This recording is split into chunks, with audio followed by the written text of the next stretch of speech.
बात जब E2 investor visa की होती है तो जो आपका सबसे मेजर और सबसे प्राइमरी जो कंसर्न है वो ये होता है कि राइट सिलेक्शन ऑफ बिजनेस कि आपको एक तो बिजनेस सिलेक्शन आपकी ठीक हो जाए कि कौन सा बिजनेस जो है वो सूटेबल है, किस बिजनेस में आपको इन्वेस्टमेंट करनी चाहिए और उसके साथ साथ should you start a new business from the scratch और should you buy an existing running and profitable business.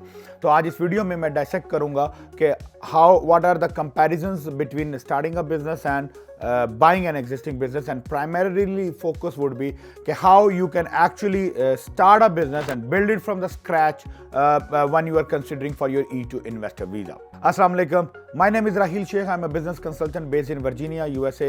In my firm Startup Business Bureau, we provide consulting and management services to international investors जो America में अपना business establish करना चाहते हैं और उस business की बेस पे E2 वीजास को परसू करना चाहते हैं। E2 वीजा का जो प्राइमरी प्री रिक्विजिट है या प्राइमरी रिक्वायरमेंट्स होती हैं वो ये है कि आपको एक सब्सटेंशियल अमाउंट ऑफ इन्वेस्टमेंट किसी क्वालिफाइड बिजनेस में करना है। बिजनेस की जब बात आती है तो आपके पास मल्टीपल ऑप्शंस हैं। आप कोई नया बिजनेस स्टार्ट कर सकते हो, आप कोई चलता हुआ बिजनेस परचेज कर सकते हो, एक्वायर कर सकते हो, किसी चलते हुए बिजनेस में इन्वेस्टमेंट कर सकते हो यानी किसी के साथ पार्टनरशिप कर सकते हो, या फिर आप कोई फ्रेंचाइज बिजनेस जो है वो स्टार्ट कर सकते हो। तो आज इस वीडियो में पर्टिकुलरली जिसके ऊपर मैं बात करने जा रहा हूं वो है स्टार्टिंग ऑफ अ बिजनेस के क्या बेनिफिट्स हैं और क्या चैलेंजेस हैं, ताकि if you are planning and considering of starting a brand new business, why you should consider it and what are the things which you should remember and keep into your considerations before planning to start a new business. तो जब बात starting की business की आती है तो सबसे पहला जो मेजर जो एलिमेंट है वो ये है कि what kind of business you want to start, यानी आप कोई सर्विसेज इंडस्ट्री में जाना चाह रहे हो या आपको रिटेल इंडस्ट्री में जाना चाह रहे हो, बिकॉज दोनों के प्री रिक्विजिट्स, दोनों के रिक्वायरमेंट्स, दोनों के चैलेंजेस एंड ऑब्स्टिकल्स जो है वो डिफरेंट हैं।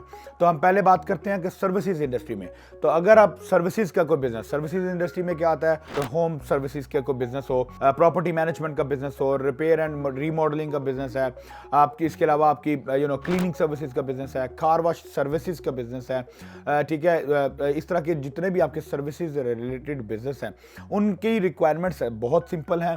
आपने सिर्फ एक ऑफिस लीज करना है जो कि वेरी कन्वीनियंटली आपको जो है वो मिल जाता है। तो सबसे पहले आप ऑफिस लेते हो, ऑफिस लेने के बाद आप ऑफिस का इंफ्रास्ट्रक्चर, इंटीरियर जो है वो सेट करते हो और उसके बाद आप जो भी सर्विसेज का आपका जो मॉडल होता है, let's say for example cleaning services की हम बात करते हैं, तो आप क्लीनिंग सर्विसेज की सारी cleaning supplies, equipments, tools, vans, vehicles वो सब आप लेते हो। आप अपना डिजिटल सेटअप तैयार करते हो, यानी आप अपने पेमेंट गेटवेज, अपनी वेबसाइट्स, अपने सोशल मीडिया प्रेजेंस, अपने different marketing and business development channel जो है वो सेटअप करते हो and boom you are good to go. So the most convenient and easy comfortable option जो है when it comes to launching a business is your services business.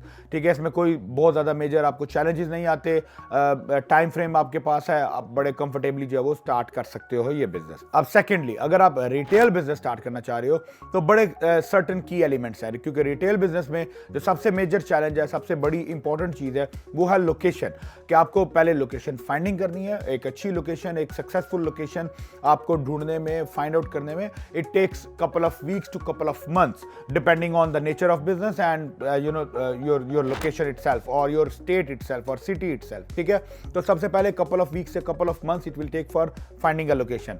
Location find हो जाएगी, उसके बाद जो सबसे इंपॉर्टेंट चीज़ है वो है as a guarantor you need somebody locally here, यानी आपके पास कोई लोकल बंदा मौजूद होना चाहिए जिसकी क्रेडिट हिस्ट्री हो, जिसका बिजनेस एक्सपीरियंस हो और जो आपकी लीज में एज अ गारंटर जो है वो ऐड हो सके, because without the guarantor it's almost next to impossible to find a good location and a good lease. No landlord, no property management would be comfortable in signing a lease to you because you are not locally here, you do not have a business experience in America, you do not have a credit history in America, so that becomes a challenge. अब आपके पास local बंदा हो, कोई ना कोई आपका family, friend, reference कोई भी बंदा हो जो आपका गारंटर बन सके। उसके बाद आपने लीज सिक्योर की and then the next thing would be we build up the infrastructure, we do the setup. For example आप कोई मोबाइल शॉप ओपन कर रहे हो या कोई सैलून शॉप ओपन कर रहे हो तो उसका रेलिवेंट जो सेटअप है, इंफ्रास्ट्रक्चर है वो आपका बिल्डअप होगा और जो ही वो बिल्डअप हो जाए आप उसके रेलिवेंट एम्प्लॉयज हायरिंग करो and boom you are good to go. अब इनमें ये दोनों तरह के बिजनेस मॉडल्स सक्सेसफुल है। दोनों के कंपैरिजन अगर मैं करूं with buying an existing business में तो उसका सबसे बड़ा जो डिफरेंस है वो ये है कि बाइंग एन एग्जिस्टिंग बिजनेस में you are dependent based on the market availability, यानी मार्केट फॉर एग्जांपल अगर आपको एक चलता हुआ प्रॉफिटेबल रेस्टोरेंट चाहिए लेट्स से इन शिकागो और in Texas for a matter of fact, तो वो पहले वो अवेलेबल होना चाहिए। फिर जो बिजनेस अवेलेबल होंगे उन सबके ड्यू डिलिजेंस एंड ऑडिट होगा। उसके बाद उनमें से कुछ जो क्वालिफाई कर रहा होगा उस बिजनेस के ऊपर हम फर्दर जो है वो डिस्कशंस करेंगे, टेक ओवर प्रोसेस स्टार्ट करेंगे।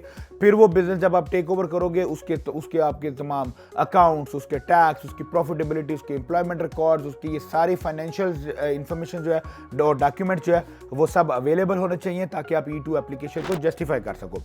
मोस्ट ऑफ द टाइम्स पे that becomes a challenge because ज़्यादातर जो स्मॉल स्केल के बिजनेस हैं they do not produce all the relevant and required obligated documentation.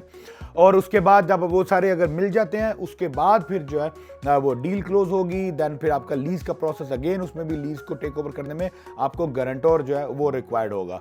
अच्छा, अब रनिंग बिजनेस होगा तो वो प्रॉफिटेबल होना चाहिए। और उसको जब आप टेक ओवर करोगे तो right from the day of your taking over आप, क्योंकि ये याद रखिए कि टेक ओवर करने के बाद आपकी वीज़ा एप्लीकेशन तैयार होगी जिसमें 1.5-2 महीने लगते हैं। उसके बाद वीज़ा फाइलिंग होगी जिसमें अगेन आपकी based on the embassies let's say 3-4 महीने का एम्बेसी का प्रोसेस होगा। तो ये सब 3 से 5 महीने आपको लगेंगे बिजनेस टेक ओवर करने के बाद। During this time period the business is already up and running, so you need to have a capacity and capabilities to monitor and remotely manage those businesses in comparison to those. और आप अगर अपना start कर रहे हो business, चाहे वो retail का बिजनेस स्टार्ट कर रहे हो, you can start from the scratch, you can hire an employee and they can operate the business, or you can just simply shut down the business, keep it ready, everything is ready, it's ready to operate, but you do not start the operations until you land here.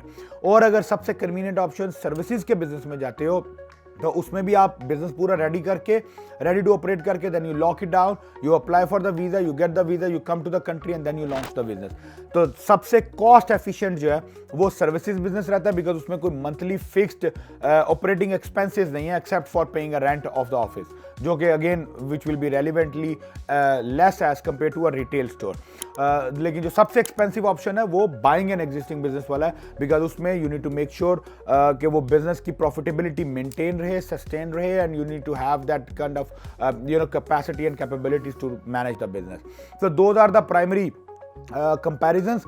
और उसमें एक last चीज before I let you go of is के जब आप buying a business कर रहे हो तो उसमें आपके पास बहुत सारी लिमिटेशंस हैं। यानी आप बिजनेस की ब्रांडिंग बहुत ज़्यादा चेंज नहीं कर सकते। ऑफ कोर्स आप थोड़ी बहुत चेंज करोगे, नाम बदलोगे, but you can not build up everything from the scratch, right, because it's already ready to build. Second most important thing is that you would be paying a goodwill amount because we have to find a profitable business. When it is a profitable business, there will be a goodwill attached to that. When there is a goodwill attached to that, you're going to pay a good amount of money over and above the the standard business investment. तो अगर आप compare करोगे starting of the business से, तो there is no goodwill attached. You have all the liberty. You can build up the business with the colors, logos, brand and style the way you want the business to be. So that will give you a lot of flexibility and independence in making the right choice of business and the right design of the business, जो कि आपको existing business की जो scenario है उसमें नहीं मिलेगा. So those are the things which you need to consider and compare. And if you are still bothering कि अगर business start करना है तो ये सारा setup किस तरह होगा, कौन launch करेगा, आप तो यहाँ पे मौजूद नहीं हो, या अगर आपने कोई business buy करना है तो वो business find कैसे होगा, acquire कैसे होगा, उसकी due diligence कैसे होगी, then you are at the right place.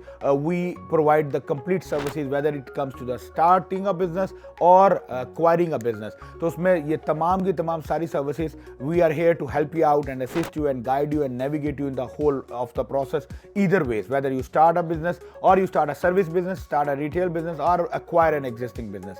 So if you have any further questions or concerns, okay, how to launch a business, how to make the right selection of business, feel free to reach out to me. Me and my team would be happy to address all of your concerns. Thank you so much. Assalamu alaikum.